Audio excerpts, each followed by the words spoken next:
నమస్తే, welcome to our channel. నేను పద్మిని. ప్రస్తుతంతో పాటు ప్రముఖ ఆధ్యాత్మికవేత్త, వాస్తు జ్యోతిష పండితులు, లలిత ఉపాసకులు, వాస్తు జ్యోతిష శిక్షణ నిపుణులు బ్రహ్మశ్రీ నానాజీ పట్నాయక్ గారు మనతో పాటు ఉన్నారు. మాట్లాడదాం. నమస్కారం అండి. రజస్వల దోషాలు అనేది ఇవాళ ఎంత కామన్ అయిపోయిందో మనం అందరం చూస్తూనే ఉన్నాం. ప్రతి ఇంట్లో కూడా ఇంచుమించు రకరకాల పర్స్పెక్టివ్స్, ఆ పర్స్పెక్టివ్స్ గురించి కానీ వాళ్ళు చేసే తప్పని కానీ ఇక్కడ మాట్లాడటం నా ఉద్దేశం కాదు. వాళ్ళ పరిస్థితుల రీత్యా ఇంట్లో కలుపుకోవటం అనేది కామన్ గా జరుగుతోంది. కొంతమంది ఏం మాట్లాడుతున్నావు, ఇంకా ఈ 21st సెంచురీలో ఉన్నావు, ఇంకా పక్కన కూర్చోవాలా, ఇంకా ఆడదాన్ని అలా చూస్తావా ఇలా చూస్తావా అంటే వాట్ నాన్ సెన్స్ అనిపిస్తుంది. చాలా అంటే ఎంతో కొంత వాళ్ళకి రెస్ట్ ఇవ్వాలి అన్న థాట్ ప్రాసెస్ ఉంది దీంట్లో కదా. ఇలా మనం ఒక 2 వీడియోల్లో ఎప్పుడో మాట్లాడినప్పుడు ఇది కూడా వక్రీకరించి మాట్లాడిన నెటిజన్స్ లేకపోలేరు, కమెంట్స్ పెట్టారు. నేను అబ్జర్వ్ చేశాను. అమ్మా ఎంత పక్కకు కూర్చున్నా సపోర్ట్ చేశారు, కానీ ఇంకా థాట్లు చూడండి. వాళ్ళ అన్న మాట ఏంటంటే, అమ్మా ఎంత పక్కకు కూర్చున్నా ఆఫీసులకి వెళ్ళక తప్పట్లేదమ్మా అంటే మానుకో, ఎవరి కోసం చేస్తున్నావు?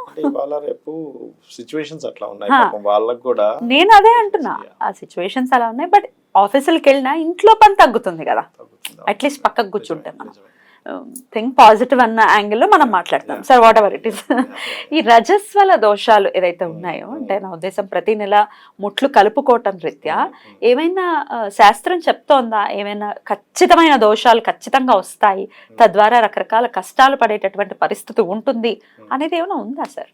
దీనికి వేదంలోనే ఉందండి. ఎదురు వేదంలో చాలా స్పష్టంగా చెప్పడం జరిగింది దీని గురించి. అసలు ఇది ఎందుకు వచ్చిందో కూడా దీనికి రీజన్ ఉంది, ఒక లెక్క ఉంది దీనికి. ఎట్లా అంటే, మనకి బృహస్పతి ఒకసారి ఇంద్ర సభలో బృహస్పతిని అవమానించినందుకు ఆయనకు ఎవరికి కనబడకుండా అజ్ఞాతంలోకి వెళ్ళిపోతారు, ఎవరు ఉండరు. అసలు బృహస్పతి లేకపోయేసరికి ఈ రాక్షసులందరూ ఏం చేస్తారంటే, ఇప్పుడు దేవతలకి బృహస్పతి లేడు, గురువు లేడు కాబట్టి గురుబలం తగ్గిపోయినందుకు మనం అందరం ఏం చేద్దామంటే, మనం వాళ్ళ మీద యుద్ధం చేసినట్లయితే మనం గెలవగలుగుతాము అన్నప్పుడు శుక్రుడు చక్కగా ఒక ప్రణాళిక రచించి ఈ వీళ్ళందరి మీద యుద్ధం ప్రకటిస్తే ఓడిపోతారు వీళ్ళందరూ. అయ్యో మరి అట్లాగే ఇట్లా ఓడిపోయాం, మన గురువు లేకపోవడంలో ఓడిపోయాం అన్నప్పుడు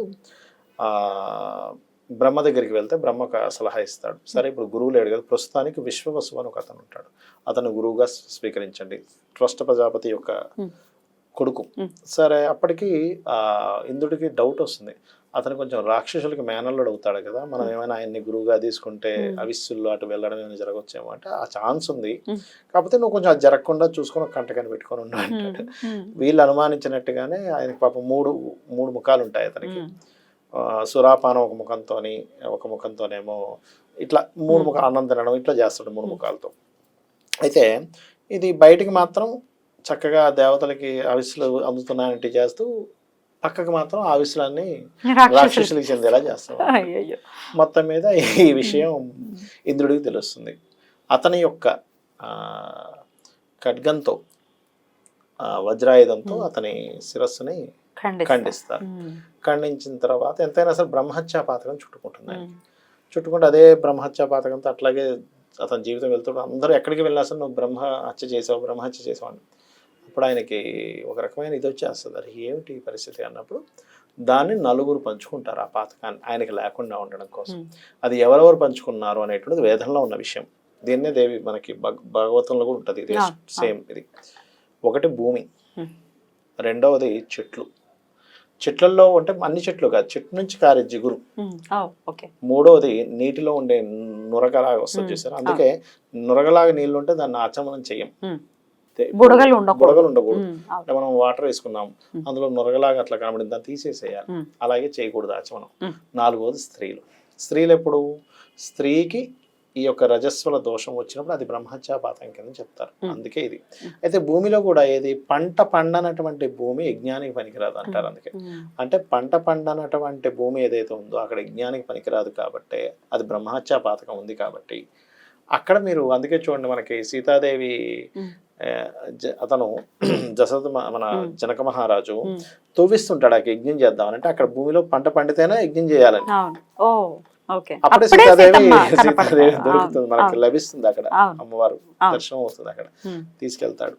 అలా ఏంటంటే ఈ 4 దోషాలు, అంటే ఈ నలుగురు పంచుకున్నారు కాబట్టి భూమి, జిగురు, చెట్టు నుంచి వచ్చే జిగురు, నీళ్ళలో ఉండేటువంటి నురుగు, స్త్రీ యొక్క ఈ సమయంలో వచ్చేటువంటి, అందుకే బ్రహ్మహత్యా పాతకం దానికి ఉంది కాబట్టి ప్రత్యేకంగా ఆవిడ్ని ఆ 3 రోజులు రెస్ట్ తీసుకోమంటారు. అంటే దీనివల్ల ఎవరికి నష్టము? నీ వంశానికి నష్టం. ఇప్పుడు నువ్వు అదే చేత్తో వెళ్ళి వంట వండావు, అదే దాంతో వెళ్ళి దానివల్ల ఈమెకి నష్టమే, హెల్త్ ఇష్యూస్ వస్తాయి.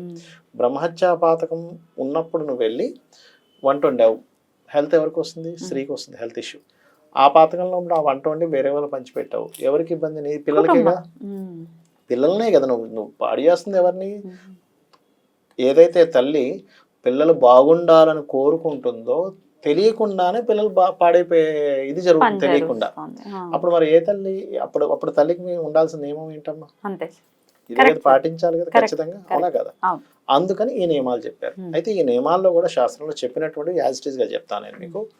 3 రోజులు కూడా ఆవిడ్ని చక్కగా రెస్ట్ తీసుకోమని చెప్పారు ఇంట్లో. అంతకుమించి ఏం లేదు. రెస్ట్ తీసుకొని ఆవిడ వంట చేయకూడదు, పూజ గదికి వెళ్ళకూడదు, ఇంట్లో చక్కగా కిందన కూర్చోమని చెప్పారు. కుర్చీలో కూడా కూర్చోవద్దని చెప్పారు.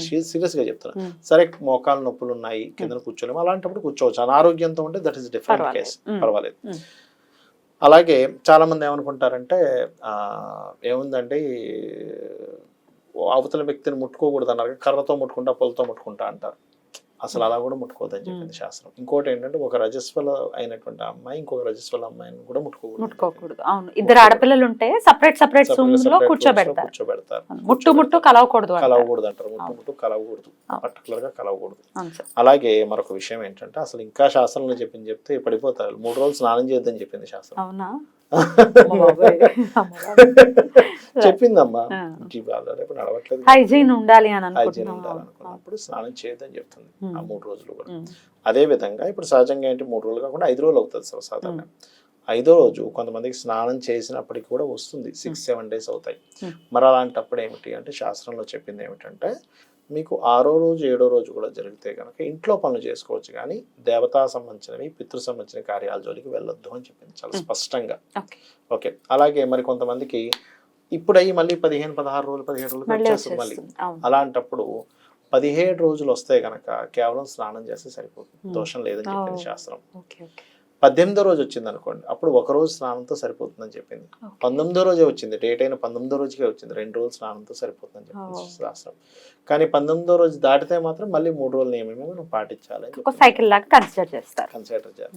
అలాగే మరి కొంతమందికి ఒక రకమైన అనారోగ్యం ఉంటే ఎప్పటికప్పుడు వస్తూనే ఉంటుంది, అలాంటి వాళ్ళకి పెద్దగా మనం దాన్ని తీసుకోకూడదని చెప్పింది. అది అనారోగ్యం కిందకి చేయాలి, కానీ దాన్ని ఈ రకంగా తీసుకోకూడదని చెప్పింది శాస్త్రం. చాలా స్పష్టంగా చెప్పింది ఈ విషయాన్ని.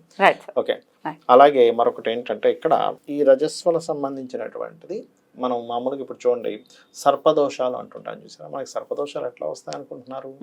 మనం ఏమనుకుంటాం, పోయినంలో పాముని చంపాము, ఎక్కడ పాములు ఆడనా నువ్వు చంపడానికి ఫస్ట్. ఇప్పుడు నెక్స్ట్ జనరేషన్ పుట్టడం, మరి వాడు కూడా సర్పదోషంతో పడుతున్నారు. ఇలాంటి దోషాలు చేయడం ద్వారానే సర్పదోషాలతో ఇంట్లో ఇలా కలిపేసుకోవడం వల్లే జరుగుతుంది. సర్పదోషాలు కూడా ఏర్పడతాయి, హెల్త్ ఇష్యూస్ కాదు. ఫస్ట్ ఆఫ్ ఆల్ ఈ నియమాలు ఎందుకు పెట్టారంటే ఇంటిలో స్త్రీ బాగుండాలి, ఎప్పుడు కూడా స్త్రీ ఆరోగ్యంగా ఉండాలి. స్త్రీ ఆరోగ్యంగా ఉంటే ఇల్లు బాగుంటుంది. అంతే కదా. ఆవిడకి తొందరగా అనారోగ్యం వచ్చే సూచన ఉంటుంది దీనివల్ల. ఇది కలుపుకోవడం వల్ల ఏంటంటే ఎవరు ఫస్ట్ మంచాన పడతారు, తొందరగా హెల్త్ ఇష్యూస్ ఎవరికి వస్తాయంటే వీటి వల్ల వస్తాయి.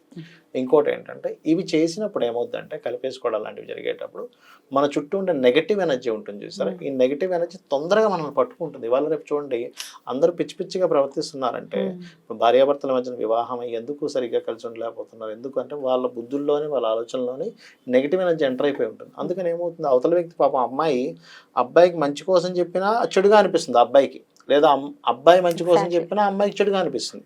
ఎందుకు అనిపిస్తుంది అంటే వీళ్ళ యొక్క ఆలోచన విధానంలోని వీళ్ళ సోల్లోకి ఆ నెగటివ్ ఎనర్జీ ప్రేత సంబంధించినవి ఎంటర్ అయిపోయాయి. ఇలా ఎవరైతే బ్రహ్మహత్యా పాతకం ఎక్కువగా పట్టుకుంటుందో వీళ్ళని ప్రేత తొందరగా కనెక్ట్ అవుతుంది. ఎప్పుడైతే కనెక్ట్ అయిందో వీళ్ళు ప్రవర్తనలో పిచ్చిగా ప్రవర్తిస్తుంటే ఏమనిపిస్తుంది అవతల వాళ్ళకి, అబ్బాయికి ఏమనిపిస్తుంది, మీ అమ్మాయి ఇట్లా పిచ్చి నాకెందుకు విడాకులు ఇస్తా అంటాడు. ఎట్ ది సేమ్ టైం అబ్బాయి కూడా అలాగే అయినప్పుడు అబ్బాయికి ఏమీ మనకి నిలవలేదు కదండి అంటే ఈ వీటికి సంబంధించిన ఫుడ్ తినడం కలిపేసుకోవడం జరిగింది కదా, ఆ కనెక్టివిటీ వచ్చేస్తుంది. అందుకని అది జరుగుతూ ఉంటాయి. ఇంట్లో ఎక్కువగా గొడవలు జరుగుతున్నాయన్న కారణం కూడా ఇదే, అనారోగ్యాలు అవుతున్నాయన్న కారణం ఇదే. నెక్స్ట్ జనరేషన్ పుట్టేటువంటి పిల్లలకి ఇబ్బంది వస్తుందన్న కారణం ఇదే. భార్యాభర్తల మధ్య సఖ్యత లేకపోతున్నాయని ఇది కూడా వన్ ఆఫ్ ది కారణం. ఇది నేను మీకు ఎవ్వరు ఏమనుకున్నా చెప్పాలనుకున్నా చెప్తున్నాను. అంతే సార్, పాటిస్తారా పాటించరా వాళ్ళ మీ ఇష్టం. మీకు ఇప్పుడు శాస్త్రం ఏం చెప్పింది అది మీరు చెప్పడానికే వస్తున్నారు. అంతే. ఇందులో భయం గానీ లేకపోతే అమ్మో ఏమనుకుంటారన్న ఇలాంటివన్నీ పెట్టుకుంటే మనం ఏమీ చెప్పలేము. ఎగ్జాక్ట్లీ. మార్చుకుందాం. Where there is a will there is a way. మనం ఎన్నో మార్చేసుకున్నాం, లైఫ్ స్టైల్స్ ఎన్నో మారిపోయాయి. ఇదెందుకు మార్చుకోలేము మనం? ఏదో ఒక ట్రై చేద్దాం. రైట్ సార్, అద్భుతంగా వివరించారు సార్. పెద్దవాళ్ళు చెప్పారు అంటే అది 100% ఇంకా వేదంలో ఉందమ్మా, పెద్దోళ్ళనే కాదు, వేదంలో ఎదుర్వేదంలో ఉన్నటువంటి అంశము. కావాలంటే మీరు వేదంలోకి వెళ్ళొచ్చు. వేదం మనకి ప్రామాణికం. అందుకే కదా అది వేదం చెప్పిందనే కదా పెద్దవాళ్ళు మనకు చెప్పారు, బాబు ఇది చేయండి ఇది చేయండి. పిచ్చోళ్ళు అయి చెప్పలేదు కదా. మనం ఫాలో చేద్దాం, కష్టాల నుంచి బయటపడదాం. రైట్ సార్, ఇంకొక ప్రశ్న సార్. రజస్వల అయిన ఫస్ట్ టైం అయినప్పుడు పెద్ద మనిషి అయిన డేట్ ఉంటుంది కదా, డేట్ ఎగ్జాక్ట్ టైం ఖచ్చితంగా అది ఆస్ట్రాలజీకి ఉపయోగపడుతుందా? అంటే కొంతవరకు ఉపయోగపడుతుంది. వాళ్ళ జాతకమే మారిపోదు. కొంచెం ఏంటంటే ఎట్లా ఉంటుంది అంటే ఇప్పుడు వాళ్ళ జాతకంలో దోషాలు ఉన్నాయి, అయిన సమయం బట్టి కొంచెం వాళ్ళకి పాజిటివ్ జరిగే ఛాన్స్ ఉంటుంది ఒకటి. రెండవది అయిన సమయాన్ని బట్టి ఈ అమ్మాయి ఎటువంటి జాగ్రత్తలు తీసుకోవాలో చెప్తుంది. నోట్ చేసుకొని కొంచెం అంటే ఏ వస్త్రం మీద అయింది, ఏ రోజు అయిందని తీసుకుంటారు. తీసుకొని దానికి సంబంధించిన దానము పూజ చేసుకుంటారు. కలర్ వస్త్రం రంగు ఏమిటి అని చెప్పి చూస్తారు. అట్లా అందుకే సర్వసాధారణంగా ఒక వయసు వచ్చిన ఆడపిల్లకి లేత కలర్లే వేస్తారండి, లైట్ కలర్స్ వేస్తారు. ఎక్కువ డార్క్ కలర్స్ వేయరు. బ్లాక్ బ్లూ ఇలాంటివి వేయరు. ఒక ఏజ్ వచ్చాక 12 years దాటినప్పటి 14 years మధ్యలో అవుతారు సర్వసాధారణంగా. అలాంటప్పుడు ఏం చేస్తారంటే ఎక్కువ డార్క్ కలర్స్ వేయరు, ఎక్కువ రెడ్ బ్లూ లాంటివి వేయరు, బ్లాక్ లాంటివి వేయరు. కొంచెం greenish colours, light white colours ఇవి ఎక్కువ వేస్తారు. ఎందుకంటే వైట్ కలర్స్ వేయడం రెండు ఉపయోగాలు. అమ్మాయికి తెలియదు అయినట్టుగా, వీళ్ళు చూసి వెంటనే కనిపెట్టొచ్చు ఒకటి. రెండవది ఏంటంటే లైట్ కలర్స్ మీద కనుక అయితే మంచిది అనేటువంటి భావంతో, వాళ్ళ లైఫ్ బాగుంటది అనే భావంతో అలా చేస్తారు. సార్, ఇది ప్రేక్షకులకి ఉపయోగపడుతుంది అన్న ఉద్దేశంతో అడుగుతున్నాను సార్ ఈ ప్రశ్న. పీరియడ్స్ టైంలో భార్యాభర్తలు కలవటం అనేది ఎట్లా చూడొచ్చు? ఆధునికులు అయితే కలవచ్చని చెప్తున్నారు కానీ శాస్త్రం మాత్రం కలవద్దని చెప్పింది. మాంసాహారం కూడా భుజించొద్దని చెప్పింది. రజస్వల సమయంలో స్వీకరించకూడదు, కలవకూడదు. కలవడం వల్ల ఏమవుతుందంటే కొన్ని హెల్త్ ఇష్యూస్ వస్తాయని చెప్తుంది శాస్త్రం. ఆయుర్వేదం కూడా అదే చెప్తుంది. ఆయుర్వేదము వేదము అయితే ఆ విషయాన్ని ఏకీభవించలేదు. ఇంక మీరు కలుస్తారంటే వాళ్ళ ఇష్టం. భర్త తేజస్సు కూడా క్షీణిస్తుంది అనే మాట విన్నాను. ఖచ్చితంగా క్షీణిస్తున్నాం. తేజస్సు క్షీణిస్తే ఇంకేమిటి? మన ప్రయత్నపూర్వకంగా మనం బయట పడచ్చు. మన చేతుల్లో ఉండేటటువంటి పనులే కాబట్టి బయటపడేటటువంటి ప్రయత్నం చేయండి. సహృదయంతో అర్థం చేసుకోండి. ఇది చెప్పేది మీ మంచి కోసమే. Right sir, thank you sir. నమస్తే. శ్రీమాత్రే.